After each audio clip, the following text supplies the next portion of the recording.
अस्सलाम वालेकुम नाज़रीन, वेलकम टू एसके किचनरी। कैसे हैं आप सब लोग? उम्मीद है खैरियत से होंगे, सब अपने अपने घरों में खुश होंगे।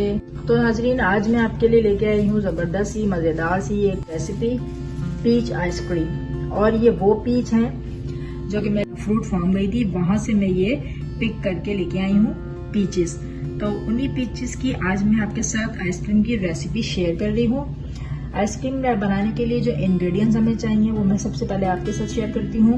यहाँ मैंने 5 पीच ले लिए थे, इनको मैंने पील करके इनके छोटे छोटे से इस तरह से स्क्वायर पीस में इनको कट कर लिया है। और एक अदद मैंने हाफ पीच को छोटे छोटे से चंक्स में काट लिया है, जो हम आइसक्रीम में जब हमारी आइसक्रीम डन हो जाएगी तो हम इसमें ये चंक्स ऐड कर देंगे। अच्छा, सबसे पहले हमें करना ये है कि यहाँ पे ये जो पीचेस हैं मैं उन्हें कुक करूंगी।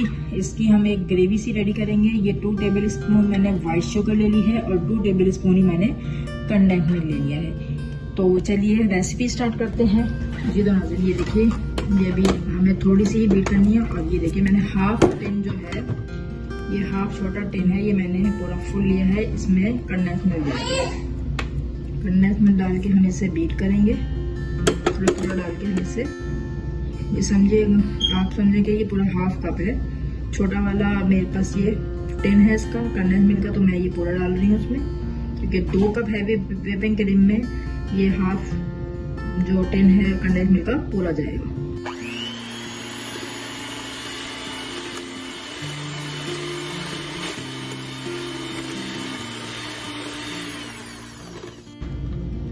अब हम यहाँ ऐड कर देंगे जो हमने पीच की प्यूरी बनाई थी, वो इसमें ऐड कर देंगे।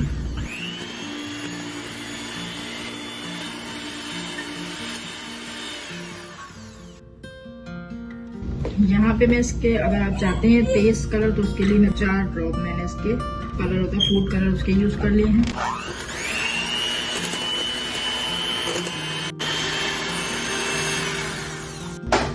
जी तो नाज़रीन, ये देखिए, ये हमारी तकरीबन रेडी हो चुकी है व्हिपिंग क्रीम जो हमने मिक्स की है। ठीक है जी, ये हो गई हमारी रेडी। अब हम इसमें जो हमने ये चंक्स थे इसके पीच के, वो मैंने इसमें ऐड कर दिए हैं। बस इसको हम थोड़ा सा मिक्स करेंगे।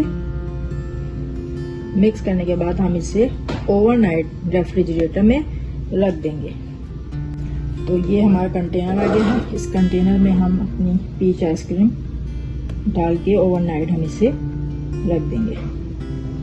के ऊपर हमें करना ये है कि इस पे पानी की बिल्कुल जो है वो बिल्कुल ज़रात ना है, तो मैं इससे प्लास्टिक कवर से इसको मैं कवर करके ओवरनाइट के लिए रेफ्रिजरेटर में रख दूंगी। तब से बिल्कुल कवर कर दिया है, अंदर की सरफेस बिल्कुल इसे टच कर दिया, ताकि इसमें कोई पानी का थोड़ा सा भी ड्रॉप इसमें ना जाए। तो अब हम इसे एयरटाइट पैक करते हैं और इसे ओवरनाइट रेफ्रिजरेटर में रख दूंगी। उसके बाद मैं आपको इसका रिजल्ट दिखाऊंगी, हमारी पीच आइसक्रीम। ये तो नाज़रीन, ओवरनाइट मैंने ये आइसक्रीम रखी थी। अब मैं आपको दिखा रही हूँ, ये खोल के देखिए।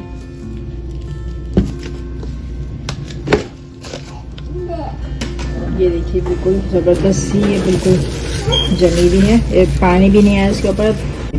अच्छा देखिए, इसको को मैंने 1 कप में गर्म पानी लेके इसको इसमें डिप कर दिया था। ये गर्म पानी में, अगर आप गर्म पानी में रखेंगे तो आपकी आइसक्रीम जो है वो बहुत आसानी से निकलेगी। तो ये देखिए, अभी मैं थोड़ी देर इसमें डाल के फिर हम आपको आइसक्रीम निकाल के दिखाते हैं। ये देखिए, ज़बरदस्त सी हमारी आइसक्रीम इतना अच्छे तरीके से, देखिए मैंने इस स्कूप को थोड़ा गर्म में रखा था, तो कितना अच्छे तरीके से आइसक्रीम निकली है, देखिए आप। तो इसी तरीके से हम, और जो मैंने इसमें आड़ू के जो पीचेस के मैंने इसमें चंक डाले थे, वो भी देखिए इसके अंदर आ रहे हैं नज़र। ये देखिए, ये नज़र आ रहे हैं, ये रखे थे। ये देखिए, बहुत ही ज़बरदस्त ही, ये देखिए इतने अच्छे से ये ईजीली हमारी आइसक्रीम निकल रही है। देखिए, चलिए अब मैं इसको डिश आउट करके आपको फाइनल लुक दिखाती हूँ इसको। जी तो नाज़रीन, मज़ेदार ज़बरदस्त सी फ्रेश पीच से बनी हुई फ्रूट फॉर्म की पीच आइसक्रीम तैयार है। ये देखिए कितनी ज़बरदस्त मज़े की लग रही है देखने में, लुक में देखिए कितनी ज़बरदस्त। और ये देखें, हमने इसको पीच के साथ ही डेकोरेट किया है। तो जी, आपको मेरी रेसिपी कैसी लगी आइसक्रीम की, कमेंट बॉक्स में कमेंट्स करके ज़रूर बताइएगा। अगर आप मेरे चैनल पे नए हैं तो मेरे चैनल को सब्सक्राइब करना नहीं भूलिएगा और साथ में बेल आइकन को जरूर करते जाइएगा ताकि आप मेरी हर नई आने वाली रेसिपी के नोटिफिकेशन आपको सबसे पहले मिले। चलिए दुआओं में याद रखिएगा, इंशाल्लाह अपनी एक नई जबरदस्त रेसिपी के साथ एक बार फिर मिलते हैं। दुआओं में याद रखिएगा, जब तक के लिए अल्लाह हाफिज।